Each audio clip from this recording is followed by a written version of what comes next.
لو تناهيتم إلى سر الحياة وصنعتم كائنا حيا نرى.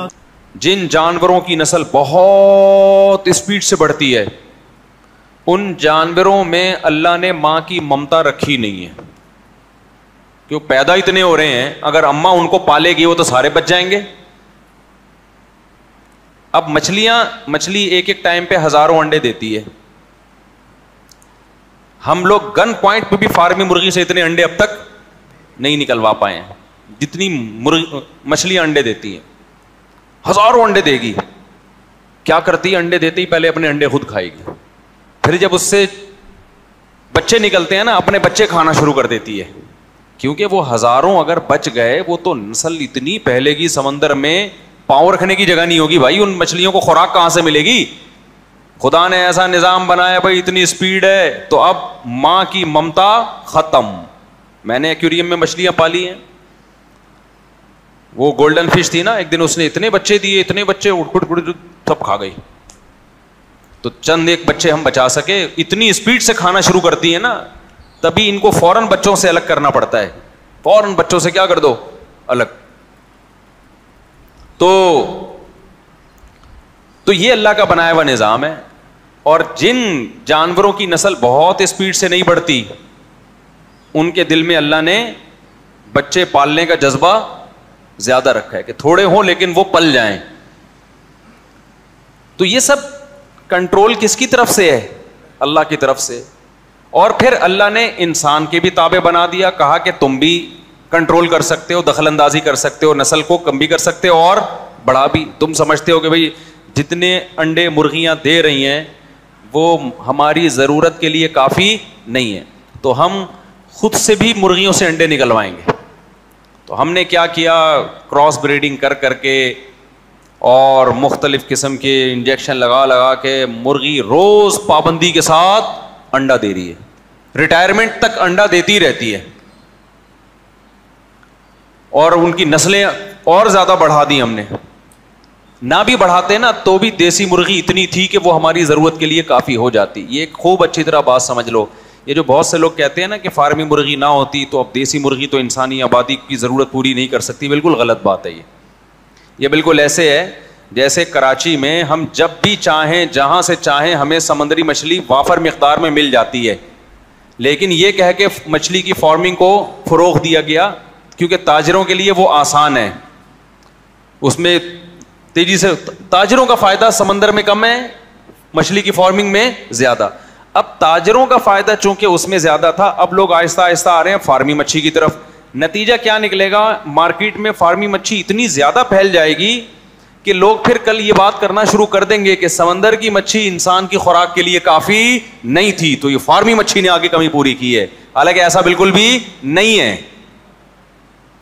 ہوگا یہ کہ جب تجارت اس میں لوگوں کو زیادہ آسان نظر آئے گی تو سمندر کی ٹینشن لینا لوگ چھوڑ دیں گے, سوائے جو لینڈ لارڈ لوگ ہوں گے جو اب جیسے دیسی مرغیاں کھاتے ہیں تو اب دیسی مچھلیاں ملا کریں گی ونس اپون اے ٹائم.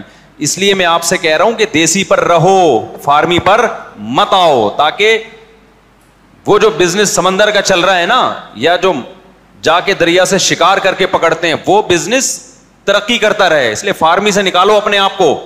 وہ جو مچھیرے بیچارے ایک ایک مہینہ جا کے محنت کر کے لاتے ہیں ان کا کاروبار ٹھپ ہو جائے گا. وہ بھی یہی کرنا شروع کر رہے ہیں اب کہ یار ہم جا کے ایک ایک مہینہ سمندر میں اتنی ٹینشن اٹھاتے ہیں تو بہتر نہیں ہے کہ ہم ایک تالاب بنائیں اور دے دنادن مچھلیاں ہی مچھلیاں. اس لیے کوشش کس کو کرو, وہی ہم گاؤں دیہاتوں میں رہیں, جب چاہو آپ کو دیسی مرغی ملتی ہے کیونکہ مرغیوں کی نسل بڑی اسپیڈ سے بڑھتی ہے. تو خیر اصل بات کی طرف میں آتا ہوں. تو اللہ میاں نے جانوروں کا تو کنٹرول کس کو دے دیا, انسان تو مقصود کائنات ہے, وہ ایک دوسرے کو اپنے کنٹرول میں نہیں لے سکتا. وہ صرف اتنا کر سکتا ہے کہ آپ کا کوئی بزنس ہے تو آپ نے کسی کو ملازم رکھ لیا تنخواہ پہ, تو اس حد تک آپ اس کو اپنا ماتحت بنا سکتے ہیں اس ایگریمنٹ کے تحت کہ بھئی آپ نے ایگریمنٹ کیا اتنے بجے آفس آئیں گے, اتنے بجے آفس سے آپ گھر جائیں گے, اس کی میں آپ کو تنخواہ دوں گا, تو تنخواہ دے رہا ہوں تو معاہدے کے آپ پابند ہیں. اس حد تک تو انسانوں کا پابند اور تابع ہے, ورنہ حقیقت میں انسان کسی کا غلام نہیں ہے. اس پر حکومت کا حق کس کو ہے, خدا کو ہے. لہذا انسان کو یا کسی گورنمنٹ کو قطعاً اجازت نہیں ہے کہ وہ کسی جوڑے کو یہ کہے کہ آپ کے 2 بچے ہونے چاہیے, تیسرا نہیں ہونا چاہیے, چوتھا نہیں ہونا چاہیے. یہ اتنی بڑی غلامی ہے نا انسانوں کی کو غلامی میں لانا, کہ ایک مرد کی ایک عورت کی چاہت ہے کہ میری نسل بڑھے اور مجھے بڑھاپے میں سہارا ملے, اس میں گورنمنٹ سے آپ پرمیشن لے رہے ہیں کہ وہ آپ کو بتائے گی. یہ تو گورنمنٹ کی غلامی, بدترین غلامی ہے انسانیت کی. اور یہ میں آپ کو بار بار ایک بات کہتا ہوں کہ دنیا میں جتنے لبرل لوگ ہیں نا, یہ لبرل حکومتیں ہیں, یہ سیکولر حکومتیں ہیں, ان کے خدا کا واسطہ لیبل پہ مت جاؤ. یہ انسانوں کو غلام بنانے کی تحریکیں ہیں. لیبل ہے انسانوں کو آزاد کرنا, لیبل ہے, حقیقت میں یہ آزاد نہیں کر رہے, یہ انسانوں کو کیا بنا رہے ہیں, غلام بنا رہے ہیں. نہیں یہی بات سمجھ میں. واحد ہے اسلام جو آپ کو انسانوں کی غلامی سے کس کی طرف لے کر آتا ہے, خدا کی غلامی کی طرف. اور کمال کی بات یہ کہ وہ بھی حقیقی معنی میں غلامی نہیں ہے, بلکہ اللہ کیا کہتا ہے, فطرت اللہ التی فطر الناس علیہا, میں جو احکام تمہیں دے رہا ہوں وہ تمہاری نیچر کا حصہ ہے, یعنی تمہیں نیچرل لائف پہ لے کر آ رہا ہوں. تو یہ غلامی کہاں ہوئی؟ ابے یہ تو آزادی ہو گئی نا.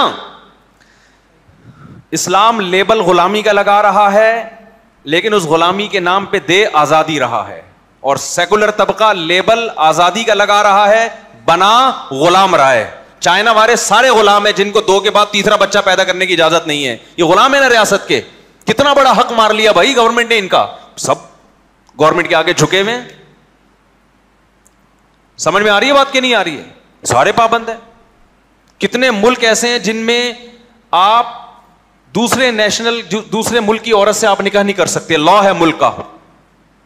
اسلام آپ کو اس غلامی سے کیا کرتا ہے, نکالتا ہے. پوری دنیا میں احل لکم ما وراء ذالکم, صحیح ہے نا, چند مخصوص عورتیں جو آپ کی محرم ہیں, محرم, ان کے علاوہ سب سے کیا کرو, نکاح کر سکتے ہو. تو غلام کون بنا رہا ہے آپ کو؟ ریاستیں بنا رہی ہیں, یہ لکیریں کھینچتی ملکوں کی, یہاں سے وہاں آپ نکاح نہیں کر سکتے. بہت سارے ملک ایسے ہیں. آپ کی نیشنلٹی کینسل اگر آپ نے فلاں ملک کی خاتون سے نکاح کر لیا, اگر فلاں ملک نے فلاں ملک سے کر لیا, تو وہ تو غلام بنا رہے ہیں آپ کو.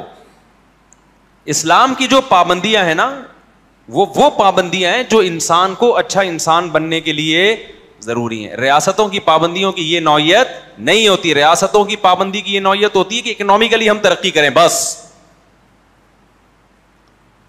اور لیبل بڑے اچھے اچھے لگائے جاتے ہیں. کتنے چائنا میں لوگ ایسے ہیں جنہوں نے ملک چھوڑا, ان کو زیادہ اولاد چاہیے تھی. انہوں نے کہا یار اس ملک میں رہ کے ہمیں اولاد نہیں مل سکتی. انہوں نے ملک چھوڑ کے ہجرت کر لی دوسرے ملکوں میں, اور دوسرے ملکوں میں جہاں گئے یورپ میں, تو وہاں جا کے انہوں نے نسل بڑھائی. آپ سمجھتے ہو چلو یورپ میں آزادی, وہ آزادی نہیں ہے بھائی, وہ بھی غلامی ہے. وہ غلامی اس لیے کہ انہوں نے جو آپ کو اجازت دی ہوئی ہے کہ 2 سے 4 آپ پیدا کر سکتے ہیں, وہ بھی اپنے مفاد میں دی ہوئی اجازت. جس دن ان کو لگا کہ اس سے ملک کو نقصان ہو سکتا ہے, یا نقصان نہیں لیکن ترقی میں نقصان تو آبادی بڑھنے سے ہوتا ہی نہیں ہے. معیشت بہت اوپر جانے کے بجائے جتنا ہم لے جانا چاہتے ہیں وہاں نہیں جائے گی, تو وہ بھی پابندی لگا دیں گے. سمجھ میں آ رہی ہے بات؟ تو آزادی تھوڑی ہے بھائی. اسلام میں آزادی ہے. آپ جتنی دولت کماؤ اللہ آپ سے نہیں پوچھے گا اگر آپ نے حرام طریقے سے نہیں کمائی. کسی سے چوری نہیں کیا آپ نے, سود ہے, جوا ہے, سٹا ہے, یہ جو غیر اخلاقی طریقے, جتنی مرضی کما لیا آپ نے, گورنمنٹ کو آپ بتا سکتے ہو؟ بولو نا. گورنمنٹ کو چاہے دنیا میں کوئی بھی کنٹری ہو, یہ آپ سمجھ لو, جو لوگ دنیا میں جس ملک کو اپنی دولت بتاتے ہیں نا, وہ پھر پورا ٹیکس دیتے ہیں 40%, 50%, پھر کہتے ہیں ہم یہاں سیو ہیں. ابے آدھی تنخواہ دے کے تو سیو ہو گیا, تو کون سا تیر مار لیا؟ سیو تو یہ ہوتا کہ 1 روپے بھی تیرا خرچ نہ ہوتا, اور تو یہ سمجھتا کہ یہ سارا پیسہ میرا ہے, مجھ پہ کوئی ہاتھ اٹھانے والا, کوئی ٹیڑھی نگاہ دیکھنے والا نہیں ہے. گورنمنٹ میری محافظ ہے اللہ کے حکم کے مطابق, وہ میری حفاظت کر رہی ہے. حکومت کا کام کیا ہے؟ لوگوں کے مال کی حفاظت کرنا. جب گورنمنٹ نے آدھا ٹیکس لے لیا تو حفاظت کہاں کی؟ ابے نہیں آ رہی سمجھ میں؟ ہوا و حرص والا دل بدل دے, میرا غفلت میں ڈوبا دل بدل دے.